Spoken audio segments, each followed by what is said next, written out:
From childhood friends to heartbreak, the girl who changed everything. I still recall my first day at school in 5th grade. And bam, that's the moment I met her. She was my initial friend here, and from our first conversation, I sensed there was something special about her. She was absolutely adorable, with a smile that warmed everything around us. We'd skateboard together post-school, share laughs over the tiniest jokes, and simply relish our childhood. Naturally, rumors began to circulate.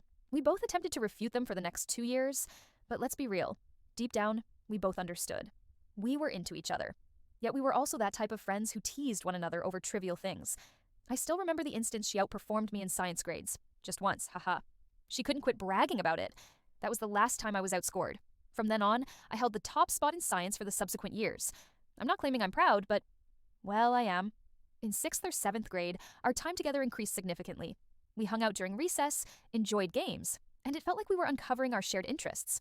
Our birthdays were just a day apart, and our lives seemed to align in many ways. But what struck me most was her cuteness, both inside and out. She had this remarkable persona, funny, intelligent, and she could sing beautifully. I played the guitar while she sang along, creating that perfect duo. School trips? They were truly something different.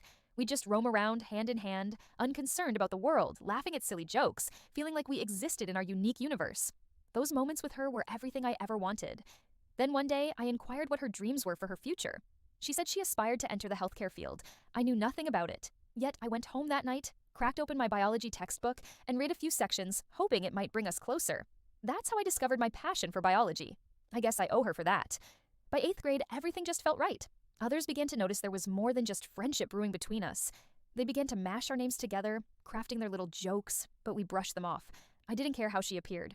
To me, she was flawless. She was the girl I envisioned growing old with, not due to her looks, but for how she made everything feel lighter, brighter. Then came 9th grade. We embarked on another school trip, and this time, everything felt even more profound. We sat together during a lengthy bus journey. She drifted off on my shoulder, and I leaned into her.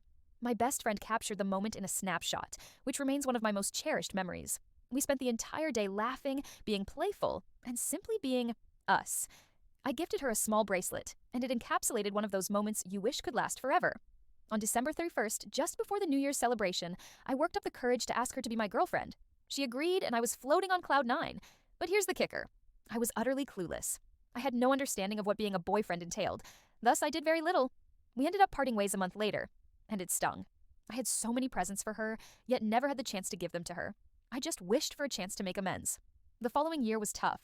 10th grade arrived alongside lockdowns. Everything seemed to crumble. My best friend proposed to her shortly after our breakup, and of course, she turned him down, having never been fond of him, a fact I later discovered.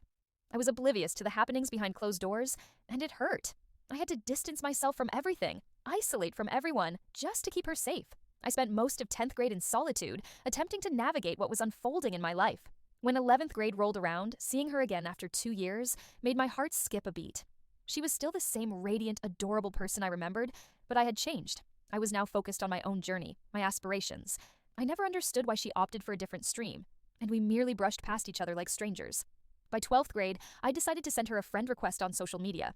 She accepted immediately, and we resumed our conversations. I learned everything she had encountered. It was heartbreaking, but through it all, she still showed concern. I yearned for a fresh start, but I was still entrenched in my ambitions, my exams. She moved on, found someone else, yet eventually returned to me. However, I remained too focused on my future, and we didn't make it work. She achieved admission into her dream college, while I faced challenges. I took a gap year, messed up, and am now trying again.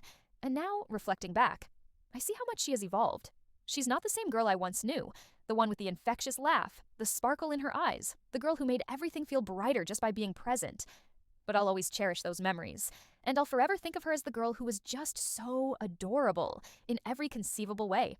There, I utilized my 15 mins break composing that. P.S. When I mentioned guitar to her, she said, "You didn't need to do that to impress me, you were already enough." Edit. Just to clarify, I have PCMB as my major subjects, so I did qualify for JEE with a good percentile, could have secured admission to a lower branch in an NIT, but it wasn't my intended path. Therefore, I took a drop.